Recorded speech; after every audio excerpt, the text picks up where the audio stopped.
Good morning, good afternoon, and good evening to all of our attendees joining us today for this latest Data Science Central webinar. This is Raphael Knut, your host. I'm a contributing editor at Data Science Central.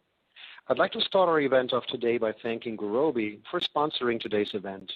Gurobi is a longtime supporter of the Data Science Central community, and we are honored to have them sponsoring our event today. Today's webinar is entitled Adding Optimization to Your Analytics Toolbox, to be presented by Gurobi. Before we begin, I'd like to briefly review the format of today's webinar. Today's event will be 1 hour long. We have 2 presenters who I'll introduce in just a minute. There will be a 10 to 15-minute Q&A following the presentation. And this event is being recorded and will be available on datasciencecentral.com later this afternoon following today's live event. I'd also like to encourage our attendees to provide questions throughout the presentation. We will be reviewing and presenting them on your behalf during the Q&A portion of today's event. I'm very pleased to introduce today's speakers, Dr. Russell Halper with End-to-End Analytics and Dr. Gwyneth Butera with Gurobi. Russell holds a PhD in applied mathematics from the University of Maryland and is passionate about developing actionable, pragmatic analytics that align closely with business processes to generate world-class results. He has devoted his career to developing cutting-edge analytics solutions to problems in supply chain, manufacturing, and marketing. Gwyneth has over 20 years of optimization software experience. Prior to joining Gurobi Optimization, she worked as a software engineer for IBM iLog Cplex Optimization Studio. More recently, she completed an immersive course in data science. She has her PhD in computational and applied mathematics from Rice University. Thanks for being with us today, Russell, Gwyneth. We're looking forward to your presentation. Mathematical optimization, specifically mixed integer programming, MIP, is a technology that is used to solve a large variety of problems within multiple industries, including supply chain planning, electrical power generation and distribution, computational finance, sports scheduling, and many more. This powerful technology is complementary to machine learning and should be part of every data scientist analytics toolbox. In today's Data Science Central webinar, you will learn the basics of optimization and MIP, how to identify optimization problems within your organization, when to use MIP versus artificial intelligence, when developing a prescriptive analytics solution for your business problem, how MIP can be used as a complementary technique to machine learning, and we will present real-world examples of machine learning and optimization in action, illustrating the value it can bring to your organization. We will also provide you with next steps on how to get started with optimization, as well as available resources. Russell, Gwyneth, with that, I'm going to turn it over to you. You can begin as soon as you're ready to go.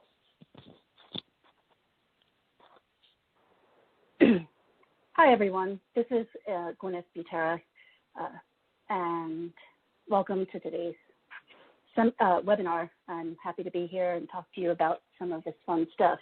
As data scientists, you're likely involved in some way in improving how decisions are made. You may be asked by your manager or your company, what will people buy? What will people watch?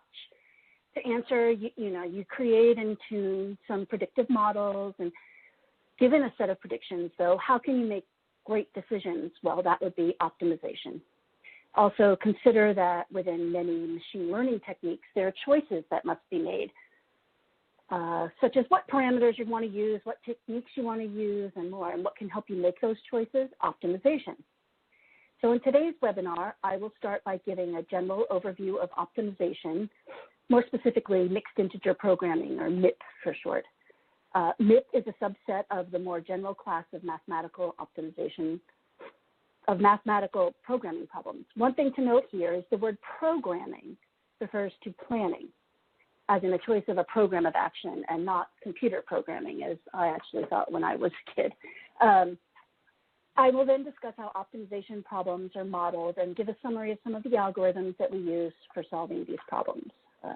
Dr. Halper will then provide some guidelines on identifying optimization problems within your organization before he moves on to demonstrate how MIP complements machine learning. So before we start with the basics, we have a poll. Have you ever used mixed integer programming, MIP for short, to solve your business problems? Please respond. Yes, I have used MIP in the past. Yes, I am currently using MIP to solve problems. And no, I have never used MIP.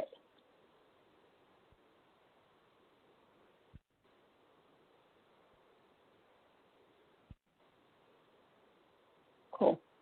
Anyone else? There we go. A few more. All right. Thank you. Oh, here's a couple more. All right. Thank you, everyone. I appreciate that. I see that most people here have not used MIP before, but some have, so that's cool. Thank you. So what is mathematical optimization? In general terms, it is a technique for determining the most effective way to allocate your limited resources. One of the first steps in working with an optimization problem is to identify what your objective is. The objective is a quantitative measure on how good a proposed solution is. For example, given all the possible ways to allocate your available resources, how do you minimize costs or maximize profits or whatever it is that you really want to concentrate on? The allocation that results in the best value for the objective function is the optimal allocation or solution.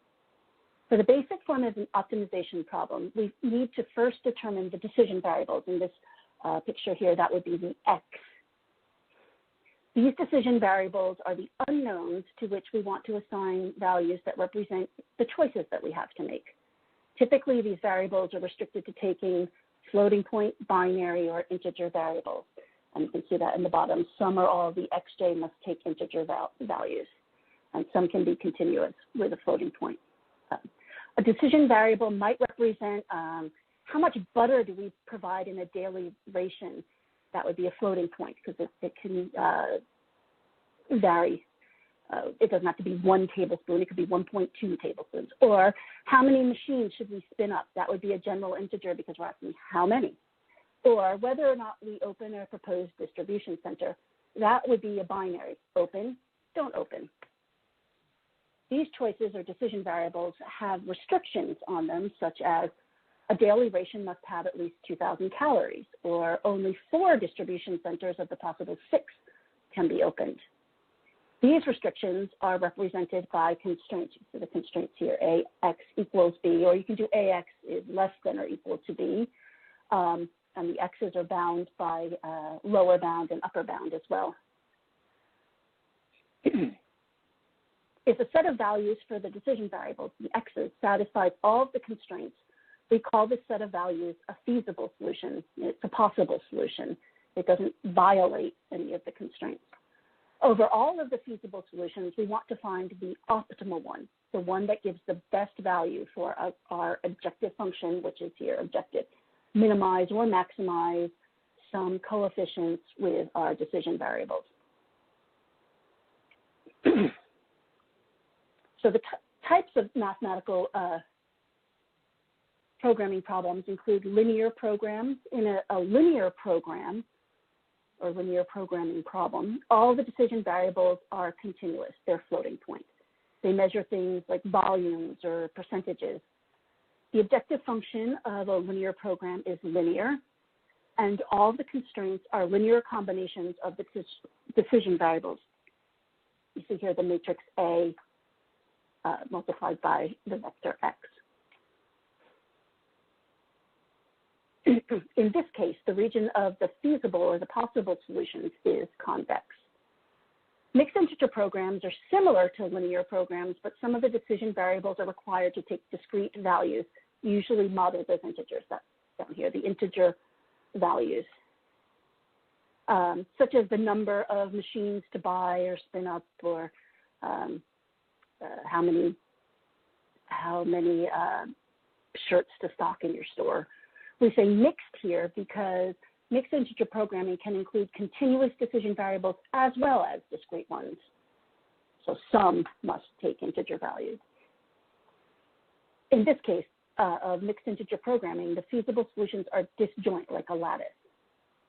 In quadratic programming problems, QP, the objective function is a quadratic function and often some kind of variance matrix. Typical modeling applications of math programming include production, such as mixing or machine allocation, purchasing, such as inventory stocking and reordering, finance, such as capital budgeting, and human resources, such as workforce scheduling. But now let's consider a simple manufacturing problem. A company manufactures chairs and stools from a set of parts, such as legs, seats, cross braces. The profit from a stool is $10, while the profit from a chair is $11. There's a limited quantity of parts, and the goal is to maximize profit. The decision variables in this model are how many stools and how many chairs to build. You can see there that B represents the number of stools, and C is the decision variable representing the number of chairs. The objective, which you see maximize up there on the right, is to maximize profit. So that function is 10 times the number of stools that we produce plus 11 times the number of chairs that we produce. We also must represent that the materials are limited. Each stool and chair requires 1 seat, and there are 10 seats available. So the restriction or constraint is modeled as, and that first one under the subject to is B plus C is less than or equal to 10. The number of stools plus the number of chairs is less than or equal to 10. In addition, each chair requires 4 legs, each stool requires 3 legs, and there are 36 legs available. This constraint is modeled there, the second one. 3 times the number of stools plus 4 times the number of chairs is less than or equal to 36. I'm not going to run through all the rest of the constraints, but there are cross braces and et cetera. But the final one is that the number of stools and number of chairs must be integral and non-negative. It doesn't make any sense to build, half of a chair. So you see the integer BC is greater than or equal to 0.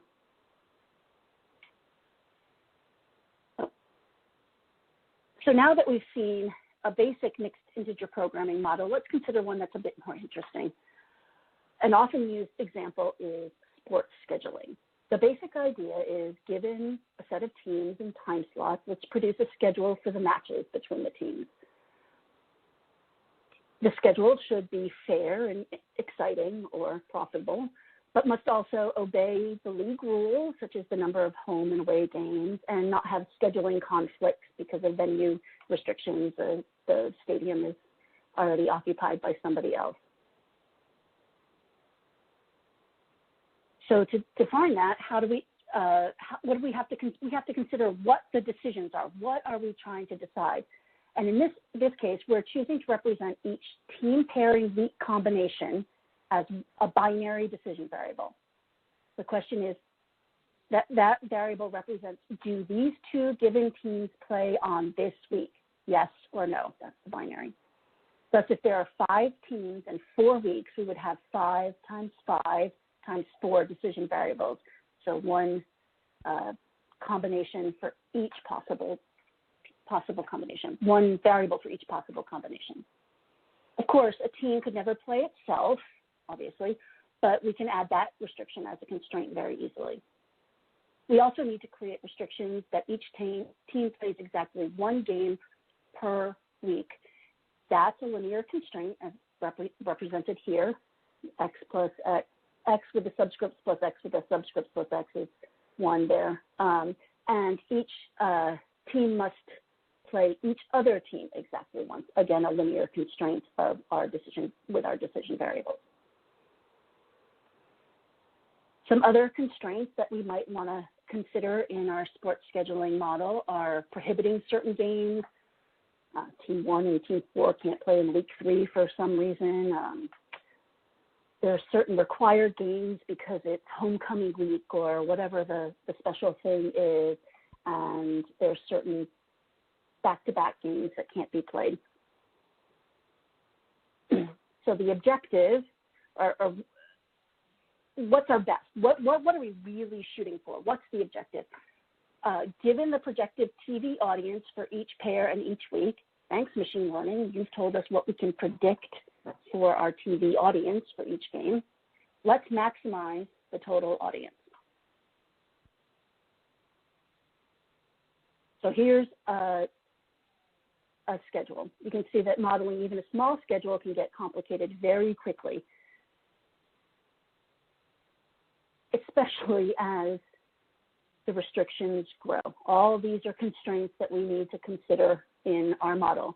I'm not going to read all of these, but you can see how complex the problem can get. We can model all of these restrictions listed here as linear constraints on our decision variables, as binary variables of team versus team in a week. However, we might have to add some additional decision variables to account for some of the restrictions.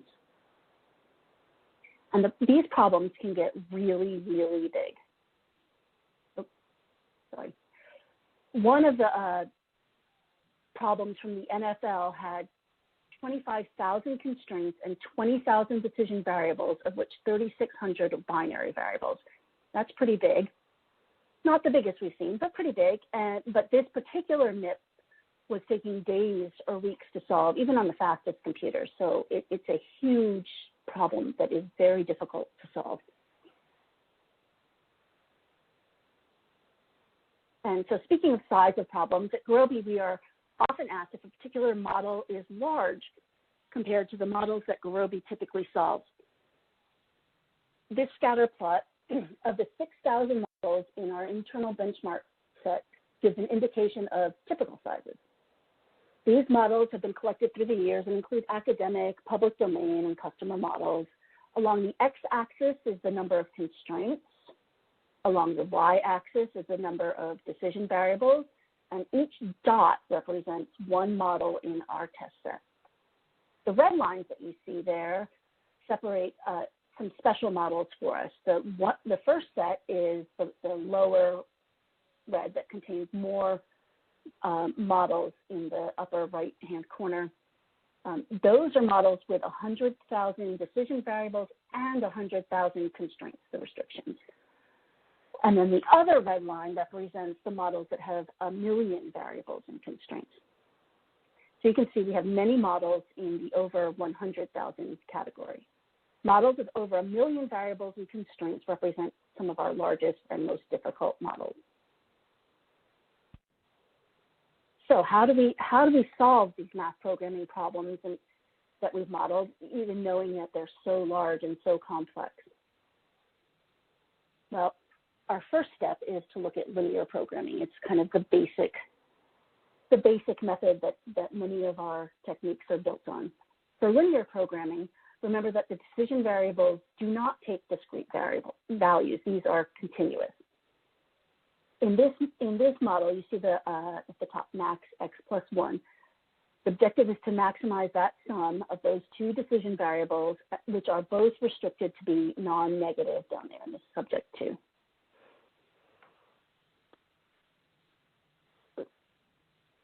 So let's see, that's x1 has to be positive, x2 has to be positive, and then we add that extra constraint, which is x1 plus 2x2 is less than or equal to 2.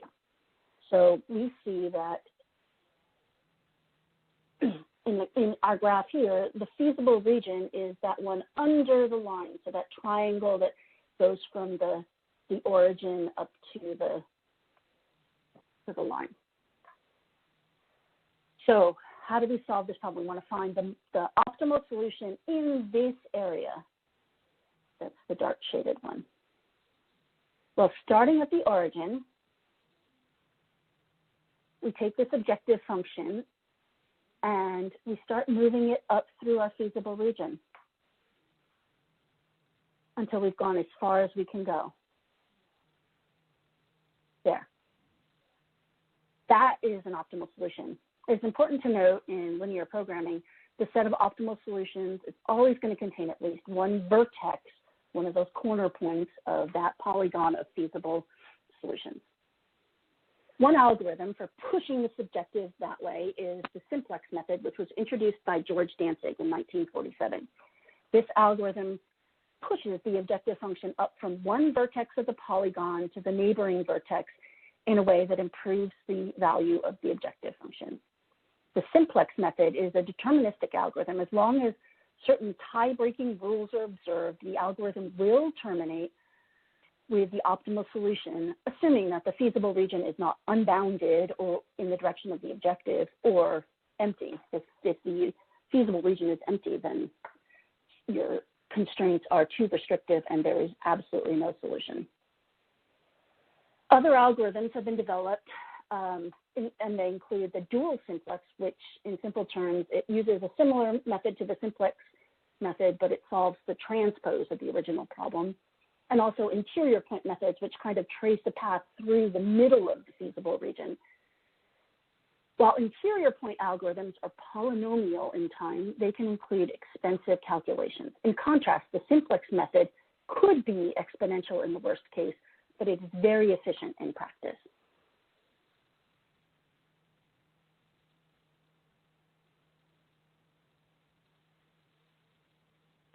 Now, getting back to mixed integer programming, MIP, kind of our what we came here to talk about.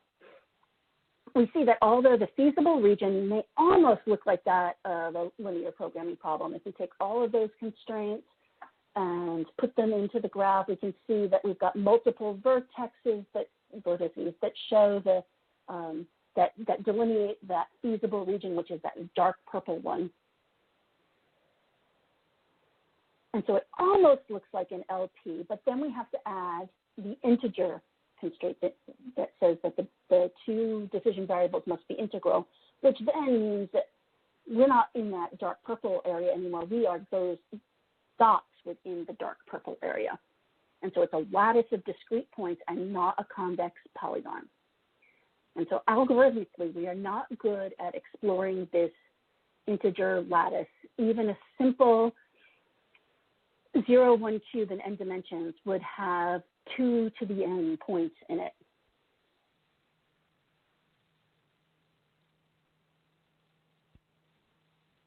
So the simplex and the interior point methods can be used to solve both linear and quadratic programming problems. For mixed integer programming, we use a technique called branch and bound. The main idea is to relax all of the discrete variables to be continuous and solve the resulting linear program. The optimal solution to that linear programming relaxation is not going to be any worse in value than any feasible solution to the original mixed integer program because it contains all of the points that are feasible. But of course, that optimal solution to the LP relaxation is likely to not be feasible. I mean, who wants a stool with 1.5 legs, right? So then we choose a discrete variable to branch on.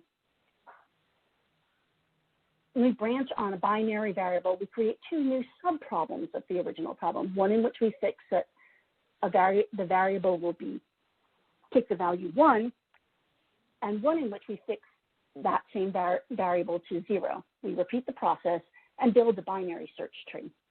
The general integer case is not quite the same, but very similar. The remarkable thing, at least for me, and this is what I loved, is that by using the dual simplex algorithm, we can start from the solution of the parent node in the tree and quickly find solutions to the new child subproblems. We don't have to start over at the start. We can quickly get to those new solutions. So for MIP, we explore this branch and bound tree until we've proven the optimal solution. Of course, we don't traverse the whole tree because that would be huge. And we have many, many techniques to prune this tree as quickly as possible. Unfortunately, in the general case, solving a mixed integer program is NP-complete, difficult. So in addition to the branch and bound and simplex algorithms, we have strategies that we've developed since 1947 to help these algorithms perform better.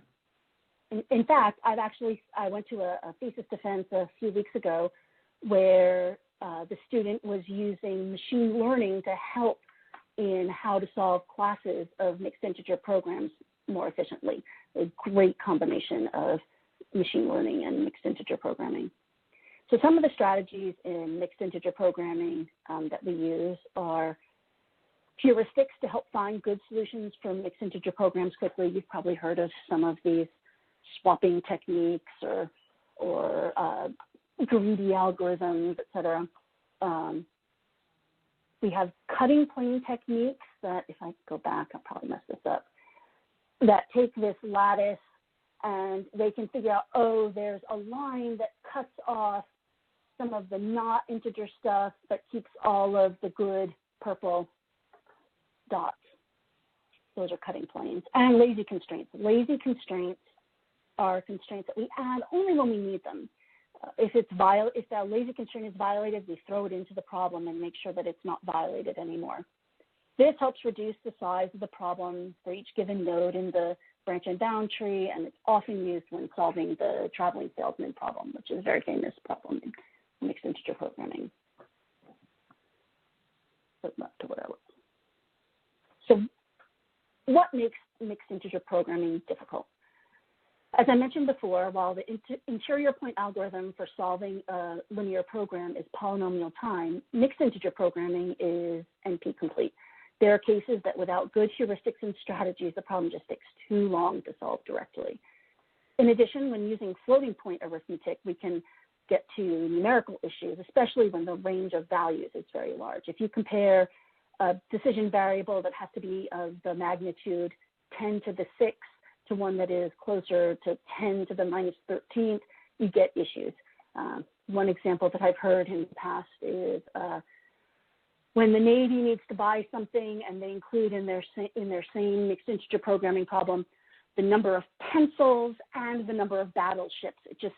They're just not on the same scale, and that's very difficult to solve. So there are strategies to resolve those issues. So because of Gurobi's dedication to research and development, we are the fastest solver available on the market. Open source solvers might work for small kind of toy problems, but they become ineffectual very quickly as problems get larger and more complex. Gurobi constantly strives to increase the robustness of our solvers, which is especially important when you're dealing with numerical issues, and also to reduce the time to solve mixed integer programs by improving our heuristics as well as the underlying algorithms such as the interior point and the simplex and the branch and bound. We measure our performance improvements based on our full internal test set to make sure that we are headed in the right direction and that changes to the product improve our performance overall.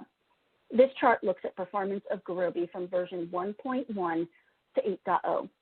The blue bars represent the number of models that each version of Gurobi could not solve within 10,000 seconds. So version 1.1 of Gurobi could not solve 994 models within the time limit, while version 8.0 could not solve 84 of the models within the time limit. In addition, the red line indicates the cumulative speed up for each version. You see on a set of models that took over 100 seconds to solve in 2012, there has been a 53 times cumulative speed up of Gurobi over those years. This makes it possible to solve models that you just couldn't dream of solving 9 years ago. And now I'll pass to Dr. Halper to present integrating mixed integer programming and machine learning. Russell? Great. Thanks, Gwen. My name is Russell Halper. I'm with End-to-End Analytics. We're a Gurobi partner, and we tend to take optimization, deploy it to industry, and help coach data science teams getting started in the area. So we want to talk a little bit about how to add this to your toolbox and how does ML and machine learning and optimization complement each other. So let me start off here with a little bit of a thought exercise. So let's consider two different decision problems that businesses have to make. So on the left, we have designing a distribution network, right? So I have a large number of physical assets that I'm going to need to place, such as depots or distribution centers, cross-docks, even possibly my production facilities. And I need to figure out how am I going to move volume between them. On the right, probably many of us use some type of music streaming service, and oftentimes there's decisions it needs to make about recommending what next song it should play to you. So these are both decision problems, and they both involve some element of prediction. On the left, it's talking about the element of prediction of, well, what's my demand going to be? Where do I need to move product to? On the right, it's going to be, what is your preference? What type of music are you going to like? And what question comes up? Well, they are very different problems in some ways, and one of the key ways that they're different is how important is an optimal decision, right? How important is the quality decision you make? Now, definitely important in both cases, right? I want to recommend people a song that they're going to enjoy if they're listening to it on their phone. However, if I make a single bad decision there and I recommend the wrong song, people will click next and move on. Now, if I click, in a macro scale, if I don't do a good job recommending the music people are going to like, they may switch services. So it is an important problem, but the cost of one bad decision is not necessarily that high. On the left, though, if I'm thinking about how do I place physical assets out there, the cost of one bad decision can be millions of dollars, right? If I put my, think about if I'm in the United States, I want to put one distribution center. If I put it in California or if I put it in Chicago, there are both scenarios where that can be a good decision, right? If I'm importing a lot of stuff from Asia, California might make sense. If I'm doing manufacturing domestically, maybe the center of the country might make sense. But if I make the wrong decision, it's going to cost me a lot. So there's a set of problems in business where optimality matters. And for those problems, mixed integer programming is a great thing to have in your toolbox. So, one of the things that we often get asked a lot is, okay, so I have problems that are, the quality of the solution is important, but how do I think about the types of things I can deploy mixed integer programming to? And the reality is there's a broad, wide array of problems that it applies to, probably more than we can cover in the time that we have. But the general framework that I like to use for thinking about this is you normally want to have some problem that is highly quantifiable, but also has a high degree of control, right? So when you're making a decision, 0 or 1, you have some control or so at least some good predictions around what are the outcome of that problem. So if you look at things like scheduling, you look at things like network design, you look at things like transportation, resource assignment, even some areas in promotion planning, inventory planning.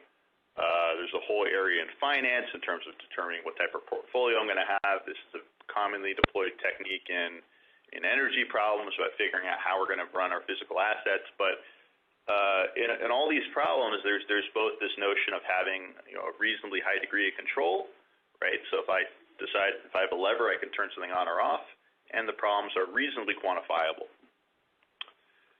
So noting this, and we start thinking about, okay, how does this work in the context of what I'm doing today? Because a lot of problems that we get called in for are problems where somebody's got a predictive question, and they're trying to understand how do they, given a bunch of data, how do they get a better knowledge of the landscape of what could happen?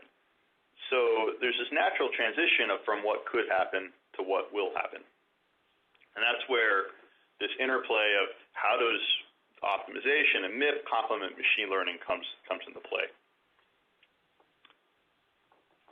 So thinking first about machine learning, right? The first thing to realize is many machine learning techniques already use some type of optimization in there, right? So thinking about a little bit of a landscape of how these types of predictive techniques work, you could look at, hey, I want to predict either a numerical value or categorical value, and as you look, there's a number of different techniques, and this is a sampling of some of those that exist. I'm sure some of you on the line have your favorites that may not be on the slide, but everywhere from classical linear regression to modern neural networks can be used for many of these problems. Segmentation, unsupervised learning is another big area of machine learning, right? That people invest quite a bit of time into and looks at how do we, different types of clustering, different types of hierarchies. How do I do some customer segmentation and so forth. But many of these problems already implicitly have some aspect of optimization underneath the hood of what they're doing. So let's just pick three here. So if anybody's studied regression, right, you're minimizing the sum of squared errors when you're fitting the model, or that's the typical way of doing it. Now, there's a whole area of how do we do these types of regressive models, but looking at how do we minimize other types of metrics. And in fact, one of the active areas of research in academia right now is looking at, given these types of models, can I use MIP to give me a different type of fitting that's more appropriate for certain types of situations. Neural networks, if you've studied the ways those work, there's stochastic gradient descent, which again is trying to minimize your average error. And then if you look at clustering, K-median, K-means problems, you have a whole list of different types of clustering problems, but you are typically assigning some point to a cluster to minimize some aggregate distance metric. So just to dive into clustering, and again, I think we're going to scratch the surface a little bit today about how these things work, but there are books and literature out there to understand more. Clustering actually can be formulated as a mixed integer programming problem. And this is really useful when you have highly constrained clustering problems that have unusual types of constraints that are hard to handle in heuristics, or maybe dynamic and evolving where maintaining those heuristics, imagining having, I think anybody who's programmed at some point has had some giant cluster of if-then statements that you have logic which is hard to follow. This is a great alternative that really allows you to manage that in a very clean way. So let's look at this problem. Here we have P data points. I want to create K clusters, and I want to do that by selecting the K points, which I'm going to call centers, that minimize the distance from each point P to the closest cluster, or the closest center. So to set up this problem as a mixed integer program, I'm going to first create a set P, which is a set of points I have in the model, right? These might be data points. They might be points in the Euclidean plane. But for the purposes of what we're doing here, we can abstract from what they actually are. We have a set of data, in this case, distance, which is between any 2 points I and J. I'm going to have some distance metric. And then I'm going to have two different variables. Both these are binary variables, meaning they're either going to be 0 or 1. So the first binary variable is going to have a yj for every data point j and p. And it's going to be 1 if we select y to be a center, and 0 otherwise. And then I'm going to have another data point xij, which is going to be, again, I and j are both points in P. And xij is going to be 1 if we assign point I to center j, and 0 otherwise. So to formulate this as a mixed integer program, it's going to look something like this. So we're going to minimize the distance, and here what I have is the sum of all my distances xij times the binary variable, my distance is distij times the binary variable xij. So again, if xij is 1, that distance adds to the sum. If xij is 0, then it doesn't matter, right? The product is 0 and it doesn't impact the objective function. This first constraint here, where it says select K centers, the sum of yij is equal to K, is specifying that I have to pick K points in P to be my centers. You can also say xij is less than equal to K yij is less than equal to K if you wanted to have less than K. But the next constraint, the xij is less than equal to yj, says I can only make xij 1 if yij is 1, meaning I can only assign point I to the cluster defined by center j if I've chosen j to be the center of a cluster. And then that last constraint there, the sum of xij equals 1 for all j and p, says for each I have to assign to exactly one cluster. So this is a very reasonably simple example of what a formulation might look like on how you can start using mixed integer programming to help with some of these clustering problems. Now, one of the things which is great is as I start thinking about highly constrained clustering situations where I have many constraints, you can continue to write those down here as different types of constraints and build out this program in a way that it holistically handles the solution. And the nice thing about it is when you solve it, it's not a heuristic. It doesn't give you what it thinks is a good solution. It gives you the actual optimal solution. You know, another place to scratch the surface a little bit about how MIP and how MIP and machine learning work together is thinking about how most business problems that are asked, oftentimes when it comes to us data scientists that ask the problem, they're asking it from the perspective of, help me describe something, because I want to then take that and make a decision for the business. The nice thing that MIP allows you to do is really translate that predictive work into prescriptive and have a holistic solution to say, not only can I help predict what I think is going to happen, I can also prescribe a course of action that will be helpful for the organization. And, you know, if you think about prescriptive analytics, there's a handful of techniques, and I always like to advocate when you're thinking about yourself as a data scientist, it's good to have as many of these things in your toolbox as possible and know when to apply the right one. And I think we live in the world, in the age right now where we hear a lot about AI, and it's a great, promising technology, but there's certain things that optimization has as a strong point and why it's a good thing to have with you when you approach certain types of problems. One of the key things, again, is how important is optimality, right? By the nature of all those techniques we saw on the left-hand side, mixed integer programming is one that always guarantees you, if you can solve this problem, it's going to give you an optimal solution. Now, the other ones, in certain cases, you may have a heuristic which can give you optimal solution. But in other cases, there's no guarantee. Now, you may find a heuristic which you've tested and built, or you may have built an AI model that works fairly well on some basis, but there's a certain set of problems where optimality is important. Another case is, how much data do I have to train the model, right? If this is a new business situation without a lot of history that's relevant, can I have a model that's trained, or do I need to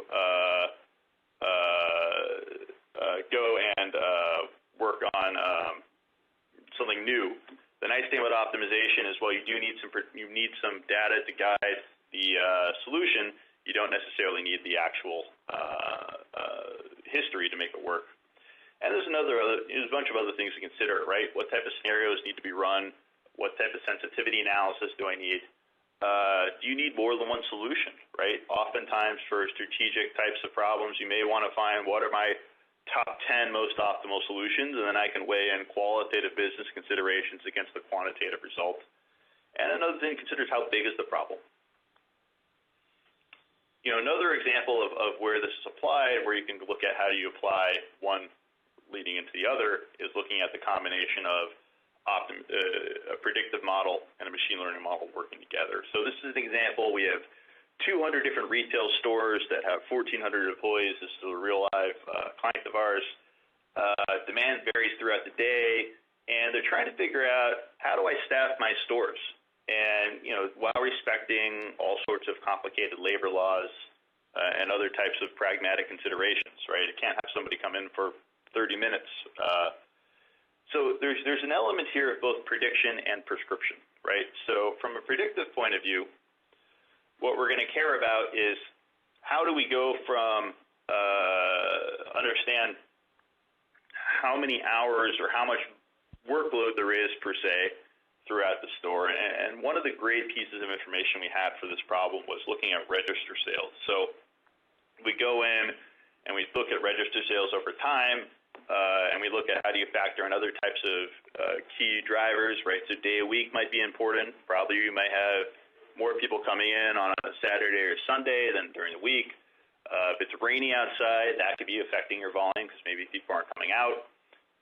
But you can come up with a predictive model in this case, and we came up with ours, but you may have a different approach. But of how do you get from your drivers up top and your data up top to come up with a prediction by day of what type of volume you need, and maybe not just even a prediction, but also necessarily the range. And then from there, you could think about how do you build out a mixed integer program. So in this case, this is a real-world example that we used where question was how many employees do we hire and how do we staff them? There's multiple types of employees here, right? There's regular employees. Those regular employees have a fixed monthly salary. They could be working most 6 consecutive days in a row, and you start looking down the number of different constraints that are here. Then you start layering on part-time employees that have different types of cost considerations with them. And then the question becomes, if you can't satisfy demand, how do you handle it, right? So there's oftentimes even the penalty functions you want to layer in. So for example, if I'm short-staffed, there may be some probability I lose sales because my register line gets too long and nobody wants to wait to buy that item. So that's a common way to look at how do you penalize being short of employees in these types of situations. But you can build an optimization model that then takes the output of that machine learning model as your prediction for what you need to do, and then moves that into a prescriptive approach to think about how do you go and actually create a pragmatic schedule for the stores to reduce the cost that you're spending on labor. So it's really the combination of those two things that the predictive and the prescriptive working together that provides the most value for the organization. With that, I'm going to hand it back to Gwyneth. Hi, sorry, I'm here. Thank you, Russell. That was great. So here, I hope all of you have learned a lot about optimization and how mixed integer programming can be used in conjunction with machine learning.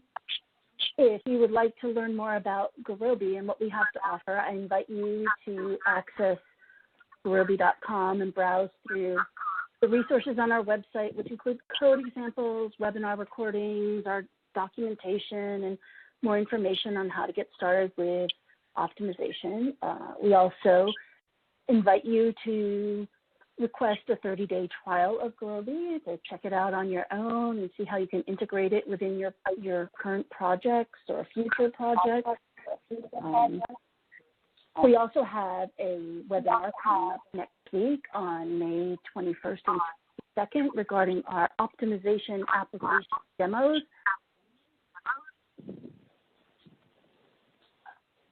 The presentation will walk through 2 live demos that are deployed on Amazon Web Services using Docker and Gurobi Instant Cloud. You can look at our website or the link provided there to register. If you need help leveraging optimization for your business, you're free to contact Dr. Halper at Russell with 2 L's at e2eanalytics.com. So that concludes our presentation. Thank you for attending. Russell, Gwyneth, thanks for the excellent presentation.